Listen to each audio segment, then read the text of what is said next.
ഞാൻ ഇന്നലെ സ്വതന്ത്ര സ്ഥാനാർത്ഥിയായിട്ട് പത്രിക സമർപ്പിച്ചിരുന്നു. ഞാൻ ഏകദേശം എനിക്ക് 52 വയസ്സായിട്ടുണ്ട്. ഒരു 15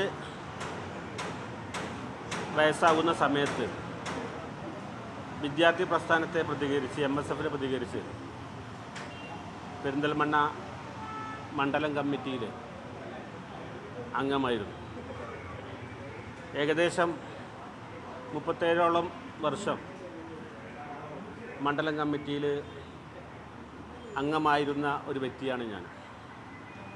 ആ അംഗമായ വ്യക്തി എന്നുള്ള നിലക്ക് അതിൽ ആ മണ്ഡലം കമ്മിറ്റിയിൽ നിൽക്കുമ്പോൾ ഞാനുണ്ട്, എൻ്റെ പിതാവുണ്ട്, പിതാവിൻ്റെ പിതാവുണ്ട്. ഞങ്ങൾ 3 പേരും അതിലുണ്ടായിരുന്നൊരു സാഹചര്യം ഉണ്ടായിട്ടുണ്ട്. അതുകൊണ്ട് അങ്ങനെ വന്ന ഞാൻ പെരിന്തൽമണ്ണ മങ്കടയിലേക്ക് മാറിയ സാഹചര്യങ്ങളിൽ ഇവിടെ അങ്ങാടിപ്പുറം പഞ്ചായത്തിൻ്റെ പ്രസിഡന്റ് സെക്രട്ടറി ആയിട്ടുണ്ട്. മങ്കട മണ്ഡലത്തിൻ്റെ ഏകദേശോളം 8 വർഷത്തോളമായി മണ്ഡലം പ്രസിഡൻ്റാണ് നിലവിലുണ്ടായിരുന്നത്. അങ്ങനത്തെ ഒരാളെ ഇത്രയും കാലം വിദ്യാർത്ഥി രാഷ്ട്രീയം എന്ന് പറയാൻ കഴിയില്ല. നമ്മളെ ജീവിതത്തിൽ എന്ന് ഓർമ്മ വന്നു എന്നെങ്കിൽ അന്ന് ആ മുസ്ലിം ലീഗിൻ്റെ പ്രസ്ഥാനത്തെയും പാണക്കാട് തങ്ങന്മാരെയും അതിൻ്റെ നേതാക്കളെയും കണ്ട ഒരു സാഹചര്യമായിരുന്നു എന്നെ സംബന്ധിച്ചിടത്തോളം. അതുകൊണ്ട് തന്നെ എൻ്റെ കുടുംബം എന്ന് പറയുമ്പോൾ പൂക്കോയ തങ്ങൾ ലീഗിലേക്ക് ബാഫയ്ക്ക് തങ്ങൾ ക്ഷണിക്കുന്ന കാലഘട്ടത്തിൽ അന്ന് പൂക്കോയ തങ്ങൾ ലീഗിലേക്ക് വരുന്ന ആ സമയത്ത് എൻ്റെ പിതാമഹന് അതേ വേദിയിൽ അതേ പാണക്കാടിൻ്റെ വരാതിയിൽ ലീഗിൻ്റെ മെമ്പർഷിപ്പ് എടുത്തതാണ്. അന്ന് PWD കോൺട്രാക്ടറായ മൂപ്പര് അതിന്ന് വിസമ്മതിച്ചപ്പോൾ പൂക്കോയ തങ്ങൾ പറഞ്ഞു, ഞാനാവുന്നുണ്ട്, പിന്നെ എന്താണ് നിങ്ങൾക്കും ആയാലേ എന്നുള്ളത്. പിന്നെ CHും പൂക്കോയ തങ്ങളൊക്കെ പെരിന്തൽമണ്ണ താലൂക്കിൽ ലീഗ് ഉണ്ടാക്കാൻ മൂപ്പരായിരുന്നു ചുമതലപ്പെടുത്തിയിരുന്നത്. അപ്പോൾ ചുരുക്കി പറയുകയാണെങ്കിൽ അങ്ങനെ വന്നു, ആ തലമുറയായി നമ്മളൊക്കെ മനസ്സിൽ ലീഗ് ഉള്ളതുകൊണ്ട് അങ്ങനെ ലീഗിൻ്റെ പ്രവർത്തനവുമായി മുന്നോട്ട് പോയി. അതുപോലെ തന്നെ നമ്മൾക്കറിയാം പെരിന്തൽമണ്ണ മണ്ഡലത്തിലായിരുന്ന സമയത്ത് പാർട്ടിയിൽ ചില പ്രശ്നങ്ങളൊക്കെ ഉണ്ടായിരുന്നു. ആ പ്രശ്നങ്ങളൊക്കെ ഉള്ള സമയത്ത് അന്ന് കഴിഞ്ഞ് പിന്നീട് മണ്ഡല വിഭജനം വന്ന സമയത്ത് മങ്കടിയിലേക്കാവുന്ന സമയത്ത് ഹൈദരലി ശിഹാബ് തങ്ങൾ എൻ്റെ വാപ്പാൻ്റെ കൂടെ പഠിച്ചതുമാണ്. കുടുംബത്തിനേറ്റ് അടുത്ത ബന്ധമുണ്ട്, നമ്മളേറ്റവും വലിയ അടുത്ത ബന്ധമായിരുന്നു. അത്തരമൊരു സംഭവത്തിലേക്ക് നീങ്ങരുത് എന്നുള്ളതും നല്ല നിലയിൽ പാർട്ടിയെ കൊണ്ടുപോകണമെന്നുള്ള ഉപദേശപ്രകാരം ഈ മണ്ഡലത്തിൽ ഞാൻ പ്രസിഡൻ്റായി വരുന്ന സമയത്ത് കുറേ പ്രശ്നങ്ങളുണ്ടായിരുന്നു. ചില പഞ്ചായത്തുകളിൽ വലിയ തറവാട്ടുകാരൊക്കെ അതുവെച്ചാൽ ലീഗിൽ നിന്ന് മാറി നിൽക്കുന്ന സാഹചര്യങ്ങളുണ്ടായിരുന്നു. എല്ലാം തീർത്തു വന്ന് മണ്ഡലത്തെ ഭദ്രമാക്കുന്ന സമയത്ത് അന്ന് ഒരു പക്ഷേ 2-3 പഞ്ചായത്തുകൾ മാത്രമാണ് UDFൻ്റെ അടുത്തുണ്ടായിരുന്നത്. ആദ്യഘട്ട പഞ്ചായത്ത് തിരഞ്ഞെടുപ്പിൽ 7 പഞ്ചായത്തിൽ 6 പഞ്ചായത്തും നമുക്ക് പിടിച്ചെടുക്കാൻ കഴിഞ്ഞിട്ടുണ്ട്. ഈ ഒരു കഴിഞ്ഞ തെരഞ്ഞെടുപ്പിൽ 7 പഞ്ചായത്തും UDFന് പിടിച്ചെടുക്കാൻ കഴിഞ്ഞിട്ടുണ്ട്. ആ പിടിച്ചെടുക്കാനുള്ള പ്രധാനമായ കാരണം ആരുടെയും പിൻബലമല്ല. ഒരു വിഷയം നമ്മളറിയാം, പാർട്ടിനുള്ളിലുള്ള പ്രശ്നങ്ങൾ തീർക്കുക, യുവാക്കൾക്ക് പരമാവധി സീറ്റ് കൊടുക്കുക. പാർട്ടി 20% എന്ന് പറയുമ്പോൾ മങ്കട മണ്ഡലത്തിൽ 70%-ഓളം യുവാക്കൾക്ക് കൊടുത്തു. ജനങ്ങൾക്ക് സ്വീകാര്യമായ നേതാക്കളെ മുന്നിലേക്ക് ഇടുകയും ചെയ്തപ്പോൾ, അതുപോലെ തന്നെ മുന്നണിയിൽ കോൺഗ്രസും അതുപോലെ തന്നെ മറ്റു ഘടകകക്ഷികളുടെയും പ്രശ്നങ്ങളും തീർത്തപ്പോൾ നല്ല സ്ഥാനാർത്ഥി, നല്ല വന്നതോടുകൂടി, നല്ല സാഹചര്യം വന്നതോടുകൂടി UDFന് നല്ല വിജയം വരുത്താൻ ഈ മണ്ഡലത്തിൽ സാധിച്ചിട്ടുണ്ട് എന്നാണ് അറിയിക്കുന്നത്. അത് ആരുടെയും അക്കൗണ്ടിൽ വെക്കേണ്ട ഒരു സാഹചര്യമല്ല. പാർട്ടി മറ്റുള്ള കാര്യങ്ങൾ ആ രൂപത്തിലേക്ക് പോകുന്നതാണ്. മണ്ഡലം പ്രവർത്തക സമിതിയിലുള്ളവർ ഒറ്റക്കെട്ടായിട്ട് ഒരു ബ്ലോക്ക് ആയിക്കൊണ്ടാണ് മണ്ഡലത്തിലെ പാർട്ടി പ്രവർത്തനങ്ങൾ മുന്നോട്ട് പോയിട്ടുള്ളത്. അങ്ങനെ ഇരിക്കെ ഒരു സുപ്രഭാതത്തിൽ നമ്മൾക്കറിയാം മണ്ഡലം പ്രസിഡന്റ് സ്ഥാനത്ത് നിന്ന് നീക്കം ചെയ്തതായിട്ട് അറിയാൻ കഴിയും. അറിയാൻ കഴിയാനുള്ളൊരു സാഹചര്യമാണ് നിങ്ങളുടെ മുമ്പിൽ പറയാനുള്ളത്. ആ സാഹചര്യം എന്ന് പറയുന്നത് നമ്മൾക്കറിയാം, ഒരു പത്രത്തിൽ ഏതൊരു ചാനലിൽ ഒരു പക്ഷേ കുന്നത്ത് മുഹമ്മദ് LDF സ്ഥാനാർത്ഥി ആയിരിക്കാം എന്നുള്ളൊരു റിപ്പോർട്ട് വന്നു. ഞാൻ നിങ്ങളെ മുമ്പിൽ പത്രമാധ്യമങ്ങളുടെ മുമ്പിൽ ഒരിക്കലും അതിൽ വന്നിട്ട് നിങ്ങൾക്കൊരു അഭിമുഖം തന്നിട്ടില്ല. ഒരു ഫേസ്ബുക്കിലും അത്ര സംഭവങ്ങളുണ്ടായിട്ടില്ല. ഇവിടുത്തെ പ്രാദേശിക ചാനൽ പല സമയങ്ങളും മണ്ഡലം പ്രസിഡന്റ് എന്നുള്ള നിലക്ക് എന്നോട് വന്ന അഭിമുഖം ചോദിച്ച സമയത്ത് ഞാൻ തരുന്നില്ല, അത്തരം കാര്യങ്ങളൊക്കെ പാർട്ടി തീരുമാനിക്കും, പാണക്കാട് തങ്ങൾ തീരുമാനിക്കും. അത് ആ രൂപത്തിലേ പോകുന്നുള്ളൂ. തങ്ങൾ പറഞ്ഞാൽ നിങ്ങൾക്ക് നിന്നൂടെയെന്ന് വെച്ചാൽ തങ്ങൾ പറഞ്ഞാൽ നിൽക്കും, തങ്ങൾ പറഞ്ഞില്ലെങ്കിൽ നിൽക്കില്ല എന്നുള്ളത് പറഞ്ഞ് സുഹൃത്തുക്കളായ മാധ്യമപ്രവർത്തകരോട് മറുപടിയും നൽകി മുന്നോട്ട് പോകുന്ന സാഹചര്യത്തിൽ ഇത്തരമൊരു സംഭവം ഒരു ഒരു ചാനലിൽ വന്ന സമയത്ത് ആ സമയത്ത് ഞാൻ മണ്ഡലം എക്സിക്യൂട്ടീവ് വിളിക്കുന്ന സമയമാണ്. ആ മണ്ഡലം എക്സിക്യൂട്ടീവിൽ കുന്നത്ത് മുഹമ്മദ് പാർട്ടിക്ക് എതിരെ നിൽക്കുന്നു, CPM-ൻ്റെ സ്ഥാനാർത്ഥിയായി നിൽക്കുന്നു, കുന്നത്ത് മുഹമ്മദിൻ്റെ പേരിൽ നടപടി വേണമെന്ന് പറഞ്ഞിട്ട് 1-2 ആളുകൾ അത് സമീപിച്ചുകൊണ്ട് ഒരു ലെറ്റർ തരികയാണ്. ഒരു മണ്ഡലം പ്രസിഡൻറ്റിൻ്റെ നിൽക്കുന്ന ഒരാൾക്ക് കീഴ്ഘടകങ്ങൾക്ക് അത്ര കാര്യങ്ങൾ ഉന്നയിക്കാൻ പറ്റില്ല, അതിന് മേൽഘടകമാണുള്ളത്.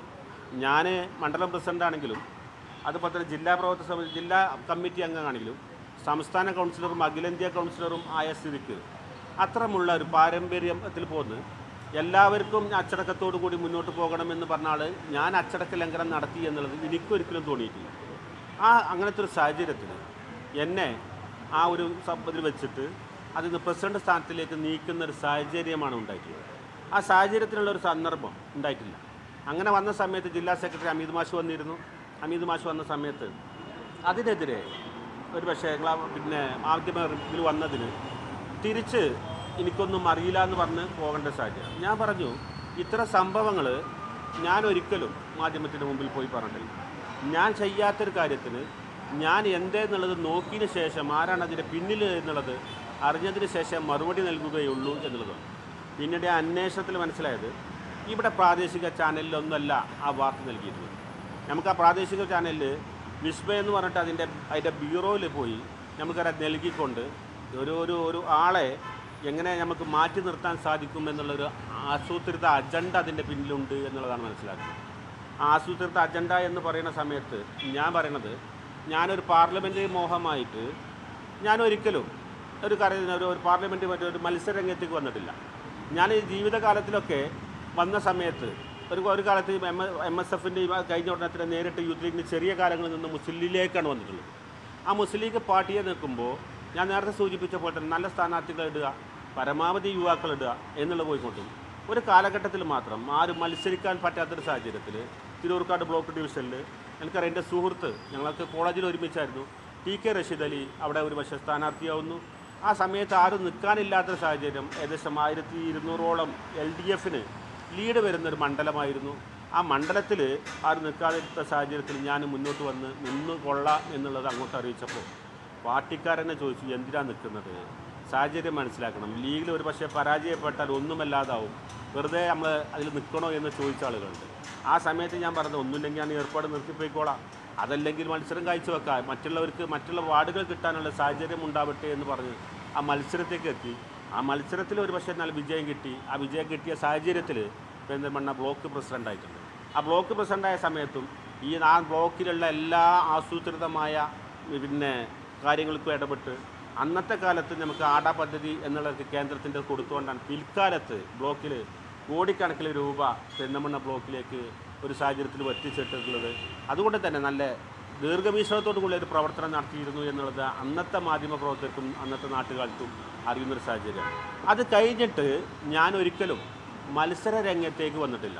പല പ്രാവശ്യത്തിലും മറ്റ് ജില്ലാ പഞ്ചായത്തിലേക്കും മറ്റ് സാഹചര്യങ്ങളിലൊക്കെ നിൽക്കാൻ പറഞ്ഞ സമയത്തും ആ മണ്ഡലത്തിലെ യൂത്ത് ലീഗിൻ്റെ പ്രസിഡന്റ് അതുപോലെ തന്നെ അങ്ങനെയുള്ള പുതിയ യുവാക്കൾക്ക് അവസരം കൊടുത്ത് പോകുന്നൊരു സാഹചര്യത്തിൽ എന്നെ ആസൂത്രിതമായിട്ട് നീക്കം ചെയ്തതിന് വളരെയധികം വിഷമമുണ്ട്. ചില മാധ്യമങ്ങൾ ഇന്നലെ ചോദിച്ചു ഒന്ന് ചിരിച്ചു പറഞ്ഞുകൂടെ എന്ന് ചോദിച്ചിട്ടുണ്ടെങ്കിൽ ഇത്തരം കാര്യങ്ങളിൽ നമ്മൾ ചിരിക്കാതെ മുഖത്തുള്ള വിഷമം എന്ന് പറയുന്നത് ഒരു പക്ഷേ നമുക്കെന്ന് വെച്ചാൽ ജീവിതത്തിലെ ഏറ്റവും വലിയ സങ്കടമാണ്. നമ്മളിതിമെന്ന് ഒന്ന് നേടിക്കൊണ്ടുപോകുക എന്ന് കരുതിയിട്ട് രാഷ്ട്രീയത്തിലുണ്ടായിട്ടില്ല. പാരമ്പര്യമായിക്കൊണ്ട് വന്ന ഒരു സംഭവം പാണക്കാട് കുടുംബത്തിനോടുള്ള ബന്ധം, ആ ബന്ധം എന്ന് പറയുന്നതുണ്ടെങ്കിൽ നമ്മൾക്കെന്ന് വെച്ചാൽ ആ കുടുംബത്തിന് അത്ര ബന്ധങ്ങളുണ്ട്. പാണക്കാട് എന്താണ് പാണക്കാട് കുടുംബത്തിനെതിരെ നിൽക്കുന്നത്? ആ ഒരു സാഹചര്യത്തിൽ ഒരു പക്ഷേ ലീഗിൻ്റെ നേതൃത്വം ഒരു കാരണമില്ലാതെ പോവാം. ഒരു രാഷ്ട്രീയ പാർട്ടി എന്നുള്ള നിലക്ക് ഒരു പക്ഷേ മെമ്പർഷിപ്പ് എടുത്തു വന്ന് അതിനുള്ളൊരു പാർട്ടി എന്നുള്ള നിലക്ക് അതിനെ ചോദ്യം ചെയ്യുമ്പോൾ എൻ്റെ ഉത്തരവാദിത്തപ്പെട്ട നേതാക്കൾ എന്നുള്ള നിലക്ക് അവർക്കൊരു ക്ഷീണം വരണ്ട എന്നുള്ള നിലക്കാണുള്ളത്. പക്ഷേ ആർക്കോ വേണ്ടി ഇത്തരം കാര്യങ്ങൾ ചെയ്തപ്പോൾ അതിനെതിരെ പ്രതിഷേധമുണ്ട്. ആ പ്രതിഷേധം എന്ത് എന്ന് ചോദിച്ചാൽ ഒരു പക്ഷേ ഞാനിങ്ങോട്ട് തുറന്നു പറയുകയാണെങ്കിൽ കഴിഞ്ഞ പ്രാവശ്യം ഹൈദരലി തങ്ങൾ ഞാൻ മങ്കടയിലാണ് എന്ന് പറഞ്ഞിരുന്നു.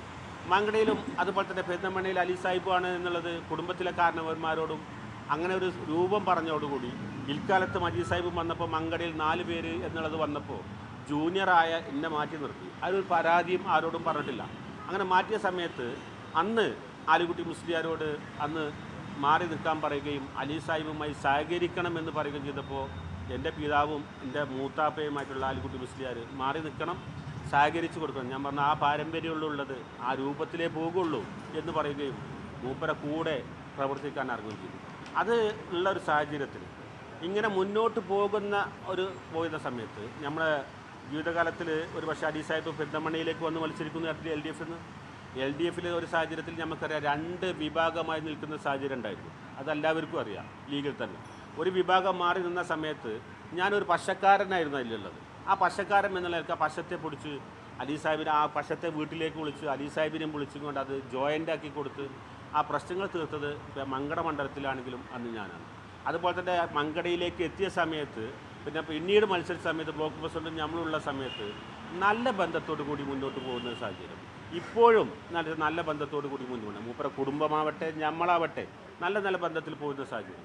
പക്ഷേ ഈ സാഹചര്യത്തിൽ ഇങ്ങനെ നിന്ന് പോകുന്ന സാഹചര്യത്തിൽ പിന്നീട് എനിക്ക് മനസ്സിലായത് മങ്കടയിൽ 3 പ്രാവശ്യം നിന്നവർക്ക് സീറ്റ് കൊടുക്കുന്നില്ല എന്ന് നേതൃത്വം പറയുകയും അതുപോലെ തന്നെ നമ്മുടെ പാർട്ടിയിൽ നമുക്ക് അറിയുന്ന കാലത്ത് നമുക്കറിയാം ഞങ്ങളൊക്കെ കുട്ടികളാകുന്ന സമയത്ത് അമിത് മാഷ് ഇവിടുത്തെ സെക്രട്ടറി ആയിരുന്നു, മജീദാക്ക ഇവിടുത്തെ അന്നത്തെ കാണുന്ന നേതാക്കളായിരുന്നു, അതുപോലെ തന്നെ സൂഫി സാഹിബ് ഈ പ്രാദേശികമായിട്ട് ഈ താലൂക്കിൽ നേതാക്കളാവുന്ന സമയത്ത് അവരൊക്കെ ഉണ്ടായിക്കൊണ്ടിരിക്കെ 7ാമത്തെ പ്രാവശ്യമുള്ള നമ്മൾക്കറിയാം പാർട്ടിയിൽ വന്ന ഒരാൾക്ക് കൊടുത്ത് ഇവരൊക്കെ മാറ്റി നിർത്തുമ്പോൾ ഒരു പ്രതിഷേധം ഉണ്ടാവും. ആ ഒരു പ്രതിഷേധം എന്നുള്ള നിലയ്ക്ക് അത് ഇതുമായി ബന്ധിച്ച കാര്യങ്ങളല്ലെങ്കിൽ കൂടിയിട്ട് ആ പ്രതിഷേധത്തിൽ നമ്മൾക്കറിയാം അവരെ മാറ്റി നിർത്തി 7ാമത്തെ പ്രാവശ്യമുള്ള ആൾക്ക് കൊടുക്കാനുള്ള പ്രധാന കാരണം എന്താണെന്ന് ചോദിച്ചാൽ അലി സാഹിബിനെ മാറ്റി നിർത്തിയാൽ പെരിന്തൽമണ്ണ കിട്ടൂല, മങ്കട കിട്ടൂല, അത് പിന്നെ UDF നഷ്ടമാവുന്ന കാര്യമെന്ന് ചോദിക്കുമ്പോൾ UDF ഒരു പക്ഷേ നമ്മൾക്കറിയാം കഴിഞ്ഞ പ്രാവശ്യം 5 വർഷം പ്രതിപക്ഷത്തായിരുന്നു. ആ പ്രതിപക്ഷത്ത് നിന്ന് വീണ്ടും ഭരണപക്ഷത്തേക്ക് വരെ 2 മണ്ഡലം പോയാൽ അത് പാർട്ടിക്ക് വലിയ ക്ഷീണമാണ് എന്നുള്ള നിലക്കാണ് മൂപ്പര വാശിക്ക് പെരിന്തൽമണ്ണയിൽ നിന്നും മങ്കടയിലേക്ക് നൽകുന്നത്. ആ മങ്കടയിലേക്ക് നൽകി കഴിഞ്ഞ് മങ്കടയിൽ മൂപ്പരെന്ന് വെച്ചാൽ 4.5 വർഷത്തോളം ഒരു പ്രവർത്തനത്തിനും ഇല്ലാതെ മൂപ്പര അധികാരത്തിൽ ഇല്ലാത്തൊരു സാഹചര്യത്തിൽ വന്ന സമയത്ത് അവസാനം പഞ്ചായത്ത് തെരഞ്ഞെടുപ്പ് കഴിഞ്ഞ ഉടനെ മൂപ്പര് സജീവമാവുകയും ആ സജീവമായ സമയത്ത് അത് വീണ്ടും ആവർത്തിക്കുമെന്ന് കണ്ടപ്പോൾ നേതൃത്വത്തിന് നിർബന്ധാവസ്ഥയിൽ മൂപ്പർക്ക് വീണ്ടും സീറ്റ് കൊടുക്കാൻ വേണ്ടി വരിക, സീറ്റ് നഷ്ടപ്പെടരുത് എന്നുള്ളത്.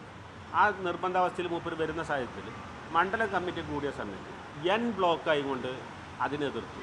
ആ എതിർക്കുകയും എല്ലാവരും കുറിച്ചും അനുകൂലിച്ചാലും പറയാതിരുന്ന ആ സാഹചര്യത്തിൽ എന്ന സമയത്ത് പ്രസിഡന്റ് എന്നുള്ള നിലയ്ക്ക് ഞാൻ പറഞ്ഞു, നേതൃത്വം ചോദിക്കുകയാണെങ്കിൽ മാത്രമേ പറയൂ, നിങ്ങളെ വികാരം അന്ന് അറിയിക്കുക എന്ന് പറയുകയും ഞാൻ പോയാൽ ഇനി എനിക്കേറ്റ വലിയ അതിൽ താല്പര്യമുണ്ട് തോണ്ടാതിരിക്കാൻ വേണ്ടി ഞാൻ പറയാതെ രൂപത്തിൽ ചെയ്യുകയും ചെയ്തു. പിന്നീട് കുറേ ആളുകൾ ഈ പ്രതിഷേധത്തെക്കുറിച്ചും മണ്ഡലം കമ്മിറ്റിയെക്കുറിച്ചും തങ്ങളോട് യൂത്ത് ലീഗൊക്കെ പോയി പറയുന്ന സാഹചര്യം ഉണ്ടായി. തങ്ങൾ മനസ്സിലാക്കി. അങ്ങനെ ആ ഒരു പ്രതിഷേധത്തിലുണ്ടായ സമയത്ത് ഞാനല്ലെങ്കിൽ ഇനി അടുത്തത് വരാനുള്ളത് മണ്ഡലം മുസ്ലിം ലീഗിൻ്റെ പ്രസിഡൻ്റ് ആയിരിക്കും എന്നുള്ളതൊക്കെ ആസൂത്രിതമായി അത് നൽകി എന്നുള്ളതാണ് മനസ്സിലാക്കാൻ കഴിഞ്ഞത്. ആ മനസ്സിലാക്കിയപ്പോൾ എന്നെ ഈ ഒരു 2-3 ആളുകൾ വെച്ച് ലെറ്റർ തയ്യാറാക്കി പാർട്ടിയിൽ നിന്ന് പുറത്താക്കണമെന്ന് പറയുകയും ചെയ്ത സാഹചര്യത്തിൽ ആരുടെ നിർബന്ധാവസ്ഥയിൽ വെച്ച് നേതൃത്വം പ്രസിഡന്റ് സ്ഥാനത്ത് മാറ്റുന്നു. എൻ്റെ ജീവിതത്തിൽ കിട്ടിയവന് കൊടുക്കണം എന്നുള്ളത് ചെറിയ അജണ്ട ഉണ്ട്, ആരെയും അങ്ങോട്ട് പോയി കൊടുക്കുന്നൊരു സാഹചര്യമല്ല. അപ്പോൾ അത് മനസ്സിലാക്കിയ സമയത്ത് ചെറിയ വാശി എനിക്കുമുണ്ട്. ആ വാശിയിൽ ഞാനൊരു പക്ഷേ ഇതിൽ എന്താണ് ചെയ്യേണ്ടത് വെച്ചാൽ ഞാൻ മാറി നിന്നാൽ അതിലേക്ക് വേറെ ആൾക്ക് വരാം. ഈ ജീവിതകാലത്ത് ഇത്രയും കാലം ഈ പാർട്ടിക്ക് അധ്വാനിച്ച് മാറ്റി നിർത്തപ്പെടേണ്ട ഒരു വ്യക്തിയല്ല ഞാൻ.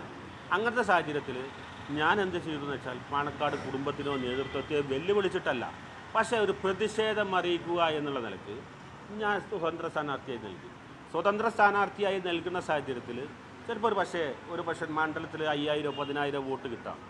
അതുകൊണ്ട് ഒരു സ്ഥാനാർത്ഥിൻ്റെ വിജയസാധ്യതയില്ല. ആ വിജയസാധ്യത ഇല്ലാത്തതുകൊണ്ട് ആരൊക്കെ സഹകരിക്കാൻ പറ്റുമെന്നുണ്ടെങ്കിൽ സഹകരിക്കാൻ പറ്റുന്ന ആളുകളുടെ വോട്ട് തേടുക എന്നുള്ള ലക്ഷ്യം. ആ സഹകരിക്കാൻ പറ്റുന്ന ആളുകളുടെ വോട്ട് തേടുക എന്ന് പറഞ്ഞാൽ ആർക്കും വോട്ട് നൽകുക, മതേതര സ്വഭാവമുള്ള ജനാധിപത്യ വിശ്വാസികൾക്ക് വോട്ട് നൽകുക. വോട്ട് നൽകുമ്പോൾ നമ്മൾക്കറിയാം ആരുടെ വോട്ട് അത് മാറ്റി നിർത്തുന്ന സാഹചര്യമല്ല. മാറ്റി നിർത്തുന്ന ഒരു സ്ഥാനാർത്ഥിയും വോട്ട് നല്ലത് ആകാത്തത് പിന്നെ മോശമായത് എന്ന് പറഞ്ഞുകൊണ്ട് മാറ്റി നിർത്തുന്ന സാഹചര്യം നമ്മുടെ രാഷ്ട്രീയത്തിൽ എവിടെയും കണ്ടിട്ടില്ല. വോട്ട് ഒരു സ്ഥാനാർത്ഥി എന്നുള്ളവർക്ക് ആരോടും ചോദിക്കാം, ആർക്കും ചെയ്യാം.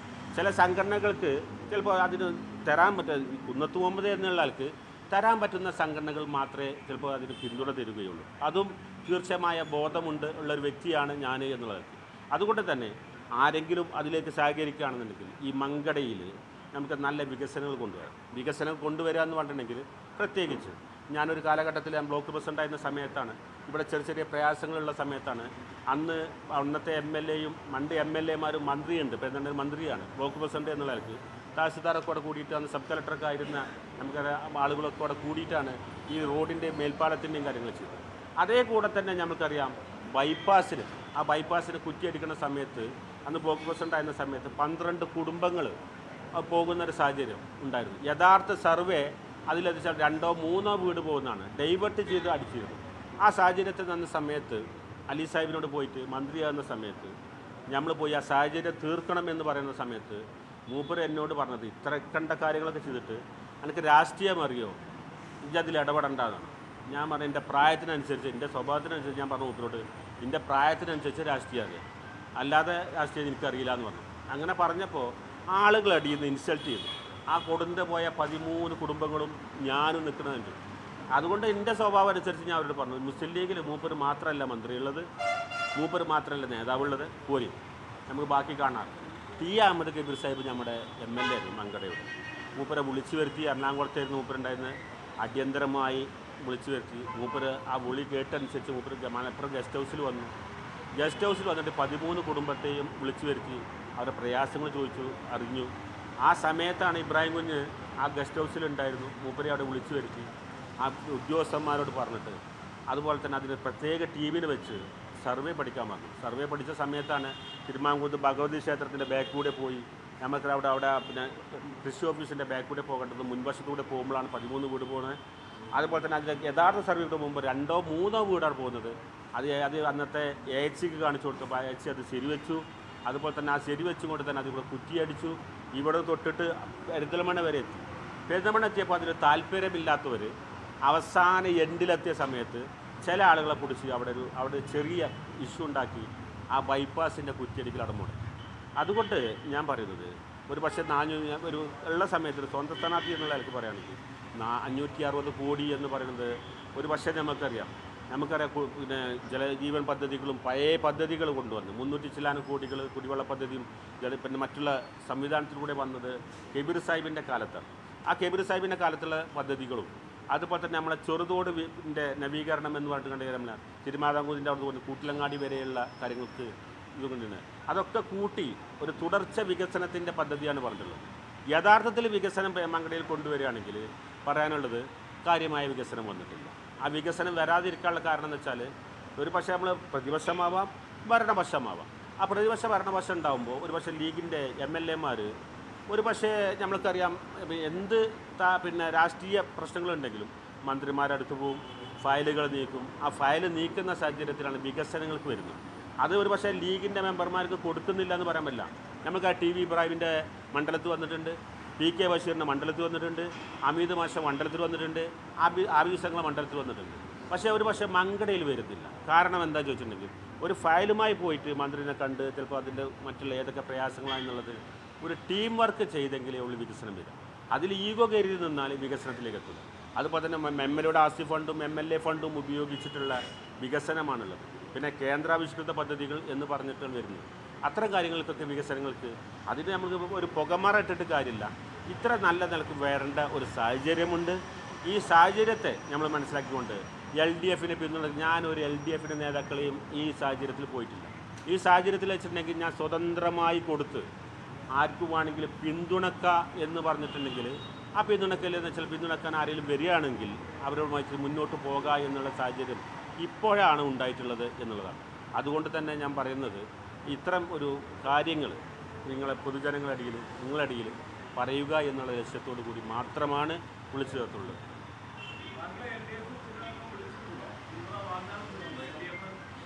അവർ പറയട്ടെ.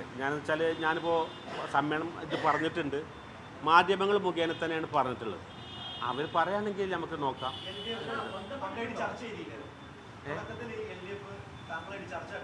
ഇല്ലല്ല, അത് ഒരു സുഹൃത്തുക്കൾ എന്നുള്ള നിലയ്ക്ക് നമ്മളൊരു പക്ഷേ 2 രാഷ്ട്രീയ പാർട്ടിക്കാണെങ്കിലും ഒക്കെ സുഹൃത്തുക്കളാണ്. ഇന്നോട് ഒരു പക്ഷേ ഒരാൾ വന്നിട്ട് പറഞ്ഞു നിങ്ങളിവിടെ സ്ഥാനാർത്ഥിയാവുകയാണെന്നുണ്ടെങ്കിൽ നമുക്ക് താല്പര്യമുണ്ട്. ഞാൻ പറഞ്ഞു ഞാൻ സ്ഥാനാർത്ഥിയാണെന്നുണ്ടെങ്കിൽ UDF തങ്ങൾ പ്രഖ്യാപിക്കുകയാണെങ്കിൽ നിങ്ങൾ സ്ഥാനാർത്ഥിനെ നിൽക്കണ്ട, എന്നാൽ നമുക്ക് ഒരുമിച്ച് പോകാമല്ലോ എന്നുള്ളത് പറഞ്ഞു. ഈ സാഹചര്യം ഞാൻ പറയണത് വെച്ചാൽ മണ്ഡലം എക്സിക്യൂട്ടീവ് കൂടുന്ന സമയത്ത് ഞങ്ങൾ ഇങ്ങനെ ഇരുന്ന് തമാശ പറയുന്ന സമയത്ത് നമ്മൾ പറഞ്ഞു LDF കുറേ ആളുകളെ സമീപിക്കുന്നുണ്ട്. നമ്മളോടും ഒരാൾ ഇങ്ങനെ ചോദിച്ചിരുന്നു. അപ്പോൾ പറഞ്ഞു മറ്റാളോട് എന്നിട്ട് 1-2 ആൾക്കാർ എന്നോട് ചോദിച്ചു പറഞ്ഞു, എന്നോട് ചോദിക്കാൻ സാധ്യതയില്ല എന്ന് പറഞ്ഞു ഞങ്ങളന്ന്. അപ്പോൾ അതുകൊണ്ട് ഒരു തമാശ രൂപത്തിൽ പറഞ്ഞിരുന്നു. അത് ഞാൻ തന്നെയാണ് ആരോട് പറഞ്ഞത്, മണ്ഡലം കമ്മിറ്റിയിലുള്ള സുഹൃത്തുക്കളോട് പറഞ്ഞത്. അത് ഈ രൂപത്തിലുള്ളൊരു ചർച്ചയല്ല, ഒരു മുഖാമുഖം ഇരുന്നുങ്ങാണ്ട് നേതാക്കന്മാരായിട്ട് ഇരിക്കെ പറയുകയോ ചെയ്യുന്നതല്ല. അത് സുഹൃത്തുക്കൾ എന്നുള്ള നിലക്ക് പറഞ്ഞു.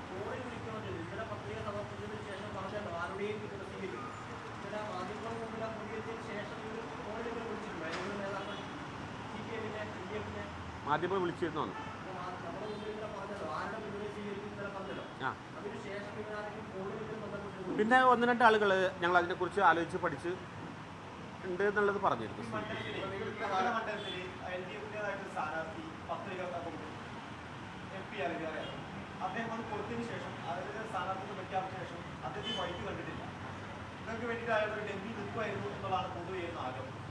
ഒരു ഉത്തരവാദിത്തപ്പെട്ട രാഷ്ട്രീയ പാർട്ടി എന്നുള്ള നിലയ്ക്ക് അവരെ ഉള്ളിലെ കാര്യം എനിക്കെങ്ങനെ അറിയാനാണ്? ഞാൻ അവരല്ല തീരുമാനിക്കേണ്ട. ഒരു പത്രിക കൊടുത്തോ ഡെമ്മി കൊടുത്തോ അതൊരു ഒരു ഒരു വലിയ സംഘടനൻ്റെ ആളുകളോട് എന്നോട് ചോദിച്ചിട്ട് കാര്യമില്ല. അത് അവരോടാണ് നിങ്ങൾ ചോദിക്കേണ്ടത്.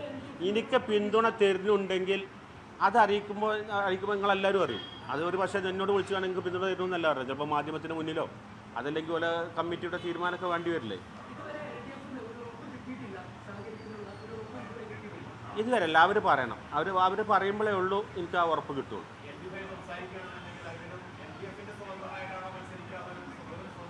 ഞാൻ സ്വതന്ത്രനായിട്ടാണ് കൊടുത്തിട്ടുള്ളത്.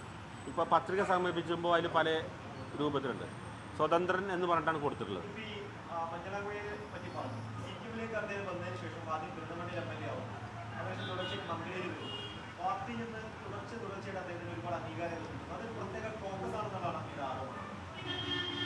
അത് നിങ്ങൾ മനസ്സിലാക്കിയിട്ടേക്ക് അതേപോലെ വേറുള്ളവർ മനസ്സിലാക്കിയിട്ടുണ്ടോ? ഒരു നിങ്ങളങ്ങനെ മനസ്സിലാക്കിയിട്ടുണ്ടെങ്കിൽ പൊതുസമൂഹം അതേപോലെ മനസ്സിലാക്കിയിട്ടുണ്ടാവും എന്നാണ് എനിക്ക് പറയാനുള്ളൂ.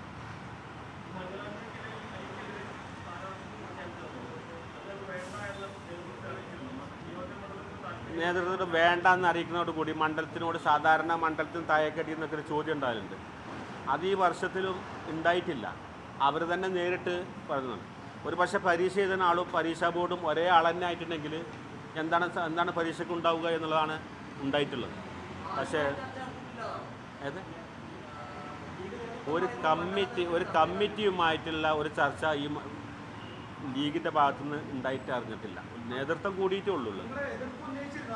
അത് എന്തായിക്കോട്ടെ, ഞാനൊരു പക്ഷേ നമ്മളെ ലീഗിലെ സിസ്റ്റം ഉണ്ട്. തങ്ങൾ ലാസ്റ്റ് വാക്ക് പറഞ്ഞാൽ എല്ലാ അണികളും അത് കേട്ടു പോകുന്ന സാഹചര്യം. ആ മാറ്റം വരാമെന്ന് പറഞ്ഞിട്ടുണ്ടെങ്കിൽ മങ്കടയെ സംബന്ധിച്ചിടത്തോളം, എന്നെ സംബന്ധിച്ചിടത്തോളം ഇത്രയും കാര്യം പ്രവർത്തിച്ചു. ആ ചെയ്തതിന് ശേഷം എന്നെ കാരണമില്ലാതെ ഒരു പാർട്ടിയിൽ നിന്ന് ഒരാളെ മാറ്റം ചെയ്യണമെന്നുണ്ടെങ്കിൽ അതിന് കുറേ കാരണങ്ങൾ വേണം. പുറത്തു പോകാനുള്ള കാരണം വേണം, ഡിസ്മിസ് ചെയ്യാനും സസ്പെൻഡ് ചെയ്യാനൊക്കെ കാരണമാണ്. അതില്ലാതെ ഇന്നലെ മിഞ്ഞാന്നോ വന്ന് എല്ലാ ആനുകൂല്യം കൊടുത്ത് ഒരു മന്ത്രിസ്ഥാനം 2 വട്ടം MLA 3-4 വട്ടം കൊടുക്കുന്ന ഒരു വ്യക്തി ആരെങ്കിലും സ്വാധീനിച്ചിട്ടുണ്ടെങ്കിൽ അങ്ങനെ പുറത്താക്കേണ്ട വ്യക്തിയാണോ ഞാൻ? അതൊരു നേതൃത്വം ചിന്തിക്കേണ്ട ഒരു സാഹചര്യമല്ലേ? അത് മാറി നിൽക്കുന്നതിനാണ് ഞാൻ എൻ്റെ പ്രതിഷേധം അറിയിച്ചത്. ഒരു പക്ഷേ ഞാൻ മാറിക്കാതെ വീട്ടിൽ നിന്ന് കഴിഞ്ഞാൽ ഞാൻ ഇക്കൽ വേറൊന്നും വരാനല്ല. ഇപ്പോൾ ഞാൻ ഇങ്ങോട്ട് പറയാനുള്ളത്, ഞാൻ ഈ കാര്യങ്ങൾക്ക് നോമിനേഷൻ കൊടുത്തിട്ടുണ്ട്, പിന്തുണ തന്നു. ഒരു പക്ഷേ ജനങ്ങളിലേക്കാണ് വിട്ടിട്ടുള്ളത്. ജനങ്ങളെ സ്വീകരിച്ച് അതിനൊരു അംഗീകാരം തരികയാണെന്നുണ്ടെങ്കിൽ എനിക്ക് നാട്ടിൽ കുറേ ഒരു മാസ്റ്റർ പ്ലാൻ ആയിട്ടുള്ള കാര്യങ്ങൾ ചെയ്യാണ്ട്. ആര് പറഞ്ഞാലും മേൽപ്പാലം അത് നിർബന്ധമായിട്ട് ഒരു വർഷത്തിനുള്ളിൽ കൊണ്ടുവരാനുള്ള സാഹചര്യമുണ്ട്. ആ സാഹചര്യം 100% ഭംഗിയോടുകൂടി കൊണ്ടുവരും. അങ്ങനെ ഒരു സാഹചര്യത്തിലല്ല. അഹമ്മദ് കബീർ സാഹിബ് MLA ആയിരുന്ന സമയത്ത് ഈ ബൈപ്പാസ് വരുമ്പോൾ യഥാർത്ഥത്തിൽ അവിടുന്ന് വന്നിങ്ങാണ്ട് വീണ്ടും തിരിഞ്ഞു പോകേണ്ട സാഹചര്യം ഉണ്ടാകുമ്പോൾ അതൊരു ബ്ലോക്ക് വീണ്ടും വരും. ഞാനാണ് അന്ന് ബ്ലോക്ക് പ്രസിഡന്റ് എന്നുള്ള നിലയ്ക്ക് വൈലോങ്ങര ഒരടമ്പാലം ബൈപ്പാസ് വന്നെങ്കിലേ ഉള്ളൂ യഥാർത്ഥത്തിൽ പോകാമെന്ന് പറയുന്നത്. വണ്ടി വന്ന് ഒരടമ്പാലത്തിൽ നിന്ന് നേരെ പെരുന്തൽമണ്ണക്ക് പോവുക, അങ്ങാടിപ്പുറത്ത് കുറേ ഫ്രീ ആക്കുക എന്നുള്ള ഒരു മാസ്റ്റർ പ്ലാൻ പറഞ്ഞപ്പോൾ മൂപ്പർ അത് അംഗീകരിച്ച് അന്ന് തുടങ്ങിയ പ്രവർത്തനമാണ് മാനത്തുമംഗലം മറ്റേ വൈലോങ്ങര ഒരടമ്പാലം ബൈപ്പാസ്. അന്ന് ചെയ്തതിൻ്റെ തുടർച്ചയാണ് ഇപ്പോഴത്തെ ആളുകൾ ചെയ്യുന്നത് എന്നുള്ളതാണ്. അത് ഫയൽ വർക്ക് ചെയ്യാത്തതുകൊണ്ടാണ് നീങ്ങി പോകുന്നത്. അത് ഞാൻ അറിയിച്ചാൻ പോയാൽ ഞാൻ എനിക്ക് വേണ്ടിയിട്ടാണെന്ന് പോകുന്നത്. ഞാനതിൽ ഒന്നും പറഞ്ഞിട്ടില്ല, ഒരു മൗനം പാലിച്ചിട്ടുണ്ട്. ഒരു മിനിറ്റ് അങ്ങനെ ഒരു മോഹത്തിന് വേണ്ടി നിന്നിട്ടില്ല. ഞാനൊരു പ്രതിഷേധത്തിലല്ല, ഞാൻ അങ്ങനെ ഒരു മോഹത്തിനോ മറ്റുള്ള കാര്യങ്ങൾക്ക് വേണ്ടി MLA സീറ്റ് കിട്ടണം, മത്സരിക്കണം എന്ന് പറഞ്ഞില്ല. പാണക്കാട് തങ്ങൾ പറഞ്ഞാൽ അതിനെ സ്വീകരിക്കുന്ന ആളാണ്. പക്ഷേ എന്നോട് ഒരു കൂടിയാലോചന പോലും ഇല്ലാതെ എന്ന് വെച്ചാൽ എന്നോട് വേറെ കാര്യം എന്താ വെച്ചാൽ അതിൽ പാർട്ടി അത് എന്നോട് വന്നിട്ട് അതിനെ പ്രതിരോധിച്ച് സംസാരിക്കണം ആ ചാനലിനെതിരെ എന്ന് പറഞ്ഞപ്പോൾ ഞാൻ പറഞ്ഞു ഞാൻ കൊടുത്തിട്ടില്ല. നേരെ ചാനലിൻ്റെ മുമ്പിലോ ഫേസ്ബുക്കിലോ കൊടുക്കാത്ത കാര്യത്തിൽ ഞാൻ ആരാണെന്ന് അന്വേഷിച്ചിട്ട് കൊടുക്കുള്ളൂ എന്ന് പറഞ്ഞപ്പോൾ തങ്ങൾ നമ്മളെ കുടുംബത്തുമായി ബന്ധപ്പെട്ടപ്പോൾ തങ്ങൾക്ക് പ്രയാസം എന്ന് തോന്നുന്ന സമയത്ത് ഞാൻ അതിനെ പ്രതികരിച്ചു കൊടുത്തു, ഫേസ്ബുക്കിലോ കൊടുത്തപ്പോൾ ചെറിയൊരു ഇന്ത്യ ഇട്ട് കൊടുത്തു. ഏതറിയോ എന്തെങ്കിലാന്ന് വെച്ചാൽ അതിന് പിന്നിൽ ആരാച്ച MLA ഫ്രാൻസും ആണെന്ന് പറഞ്ഞു. MLA അറിവോട് കൂടിയ കാര്യം മറ്റുള്ളവരെ ചെയ്തിട്ടുണ്ടാവുക. ആ ചെയ്ത ഉടനെ തന്നെ അത് എനിക്ക് തോന്നി എന്താ വെച്ചാൽ എന്നെ ഇതൊന്ന് മാറ്റി നിർത്താനുള്ളൊരു സാഹചര്യത്തിന് ഒരുക്കി കൊടുക്കുകയാണെന്നുള്ളത് തോന്നിയപ്പോൾ അതിനുള്ള സാഹചര്യം നേതൃത്വം എന്നെ മാറ്റി നിർത്തുകയും ചെയ്തപ്പോൾ അതിയായ വിഷമം.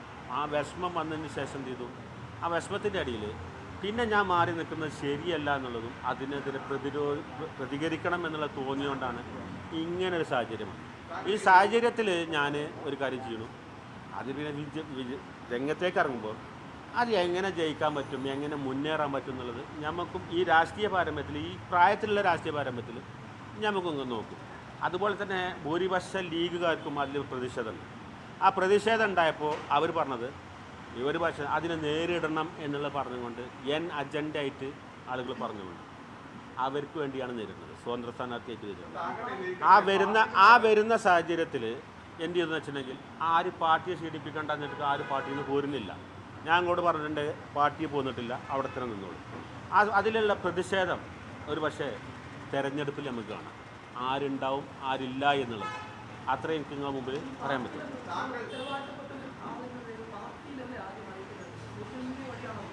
ഞാൻ സോഷ്യൽ മീഡിയ പോയപ്പോൾ വിട്ടിട്ടില്ലല്ലോ.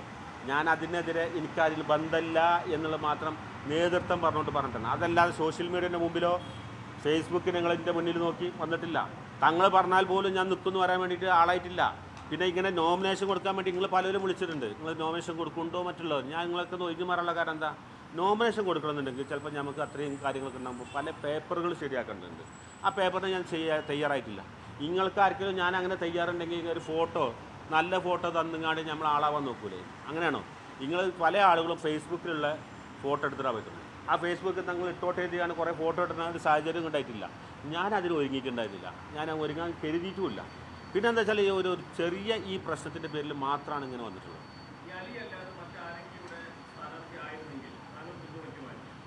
തീർച്ചയായിട്ടും ഒരു പക്ഷേ എന്താ വെച്ചിട്ടുണ്ടെങ്കിൽ വേറൊരാളെ കൊണ്ടുവന്നിട്ടാണെന്നുണ്ടെങ്കിൽ ഇത്തരം ഒരു കാര്യത്തിൽ പോകില്ലായിരുന്നു. അങ്ങനെ തന്നെ ഉണ്ടാവുള്ളൂ. അതിൽ രഹസ്യമായിട്ട് നേതൃത്വത്തിൽ 1-2 നേതാക്കൾ വെച്ച് ബാക്കി എല്ലാവരും പിന്തുണയുണ്ട്. അത് ബ്ലോക്ക് ആയിട്ടുണ്ട്. അത് പിന്തുണ നല്ല പോലെ ഉണ്ട്. സാധാരണക്കാരുടെ പിന്തുണ ഉണ്ട്, നേതാക്കന്മാരുടെ പിന്തുണ ഉണ്ട്. ഞാൻ ഇങ്ങോട്ട് സൂചിപ്പിച്ചു, ആ ഒരു ലീഗിലുള്ള ടീം എല്ലാവർക്കും പ്രതിഷേധമുണ്ട്. ഒന്നിച്ച് മണ്ഡലം കമ്മിറ്റി എതിർത്തു എന്ന് പറയുമ്പോൾ അതിൻ്റെ പ്രതിഷേധങ്ങളൊന്ന് ആലോചിച്ച് നോക്കണേ. ഒരു മണ്ഡലം കമ്മിറ്റി ഒരു ബ്ലോക്കായി കണ്ട് എതിർക്കുമ്പോൾ അതിൻ്റെ വിഷയം എന്താണ്? പിന്നീട് എന്താ പ്രശ്നം വെച്ചാൽ പാർട്ടിയോട് സ്നേഹമുള്ളവരൊക്കെ അവിടെ നിർത്തും. നമുക്ക് പാർട്ടി പൊളിക്കണമെന്നില്ല, എല്ലാവരും അവിടെ നിർത്തിയിട്ടുണ്ട്. ഇനി ഞാനാണ് ബലിയാടാവുന്നതെങ്കിൽ ഒരു പക്ഷേ ഞാൻ ചെയ്താൽ മതി. അപ്പം ഞാൻ ഇങ്ങോട്ട് പറഞ്ഞ വെച്ചാൽ ജനങ്ങൾ അംഗീകരിച്ച് ജയിപ്പിക്കുകയാണെങ്കിൽ നമുക്കെന്ന് വെച്ചാൽ ആ വിജയത്തിൽ സന്തോഷമുണ്ട്. ഞാൻ ചെയ്ത പ്രവർത്തനത്തിൽ ജനങ്ങൾ അംഗീകരിക്കണില്ല എങ്കിൽ ഞാൻ ഒരു പക്ഷേ ഈ രാഷ്ട്രീയമൊക്കെ പൊതുപ്രവർത്തനം ഒഴിവാക്കി മറ്റേതെങ്കിലും മേഖലയിൽ ജനങ്ങളെ സേവിക്കാനുള്ള ഒരു ശ്രമം നടത്തും എന്നാണ് പറയേണ്ടത്. ആ ഒരു ചിന്തയിലാണ് ഞാൻ ഇതിലേക്ക് ഇറങ്ങിയത്.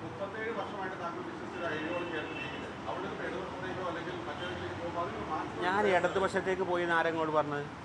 ഞാൻ ഇടതുപക്ഷത്തേക്ക് പോയി എന്ന് പറയാൻ പറ്റുമോ? ഒരു പ്രതിഷേധമായി സ്വതന്ത്ര സ്ഥാനാർത്ഥിയാവുന്നു. ഞാൻ വെച്ചിട്ട് ആർക്കാ ഇതിനെ പിന്തുണച്ചാലേ ജയിക്കാൻ പറ്റുള്ളൂ മണ്ഡലത്തിൻ്റെ എല്ലാ പൾസും അറിയുന്ന ആളുകളാണ്. ഏകദേശം നമ്മൾ ഈ പറഞ്ഞ മാതിരി പഞ്ചായത്ത് ഇലക്ഷനിൽ ഒരു പക്ഷേ നമുക്ക് ഒരു പഞ്ചായത്ത് മെമ്പറുടെ ആളിവിടെ നോക്കിയിട്ടും ബ്ലോക്ക് മെമ്പറെ നോക്കിയിട്ടും എതിർ സ്ഥാനാർത്ഥിനെ നോക്കിയിട്ടും പക്ഷേ എല്ലാ കാലത്തും ഭൂരിപക്ഷം വന്നിട്ടുണ്ട്. കഴിഞ്ഞ പഞ്ചായത്ത് തെരഞ്ഞെടുപ്പിൽ 26ഓളം ഭൂരിപക്ഷം ഉണ്ടായിട്ട് അലി സാഹിബിന് കിട്ടിയത് 5000 6000 അടുത്ത് വോട്ടാണ്. ഈ പ്രാവശ്യം ഞങ്ങൾക്ക് 30,000 ഉണ്ട് എന്ന് പറയുന്നുണ്ട്. പക്ഷേ എന്താണെന്ന് വെച്ചാൽ മണ്ഡലത്തിലേക്ക് വരുമ്പോൾ നമുക്ക് ഒരു പക്ഷേ ചെറിയ വ്യത്യാസമാണ് LDF UDF ഉള്ളത്. അത് നമ്മളൊരു മണ്ഡലം പ്രസിഡന്റ് എന്ന് പറഞ്ഞിട്ടുണ്ടെങ്കിൽ പാർട്ടിയുടെ എല്ലാ പൾസും അറിയുന്നതുകൊണ്ട് തെരഞ്ഞെടുപ്പിലും നിയന്ത്രിക്കുന്ന ഒരാൾക്ക് എത്ര വ്യത്യാസങ്ങളുണ്ട് എന്നുള്ളത് അറിയാം.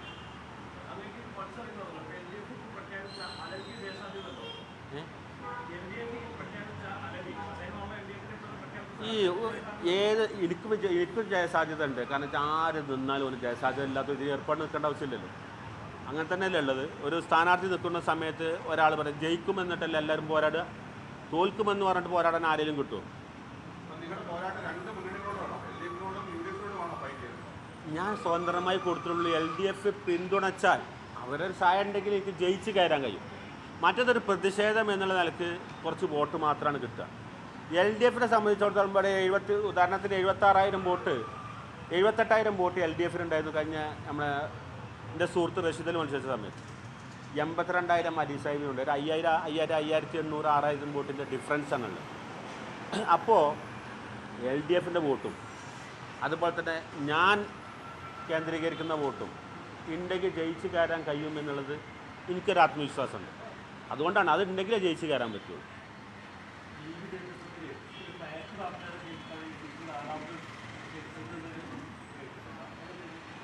അത് നമുക്കറിയില്ല. അത് ആളുകൾ സോഷ്യൽ മീഡിയയിൽ കണ്ടതൊക്കെ ഓരോരുത്തരും അവനാൻ്റെ ഇഷ്ടത്തിനിടുന്നതല്ലേ. അതിന് നമുക്ക് എന്താ വെച്ചാൽ ഞാനെന്ന് വെച്ചാൽ ഒരു നേതൃത്വത്തെ വിമർശിക്കാനോ മറ്റുള്ള കാര്യങ്ങൾക്കും അല്ല. ഞാൻ എൻ്റെ വിഷമം പൊതുജനങ്ങളെ അറിയിക്കുക എന്നുള്ളതാണ്. ഒരു സ്ഥാനം ആഗ്രഹിച്ച് ഇതുവരെ എടുത്ത പ്രവർത്തനത്തിന് വേറെ ഇതിനു വേണ്ടി നമ്മുടെ പാർട്ടി വിട്ടു എന്ന് തോന്നുന്നൊരു സാഹചര്യം ഉണ്ടാവരുത്. അത് മാധ്യമങ്ങളുടെ മുമ്പിലും അതുപോലെ തന്നെ പൊതുസമൂഹത്തിൻ്റെ ഇടയിലും അറിയിക്കുക എന്നുള്ളതേ ഉള്ളൂ. ഇനി നിങ്ങൾ ചോദ്യത്തിനൊക്കെ മറുപടി പറഞ്ഞു, എൻ്റെ കാര്യങ്ങളെ അറിയിച്ചു. ഇത്ര മാത്രമേ എനിക്ക് നിങ്ങളുടെ മുമ്പിൽ പറയാനുള്ളൂ. കൂടുതൽ വാർത്തകൾക്ക് News 18 Keralam YouTube channel subscribe ചെയ്യുക.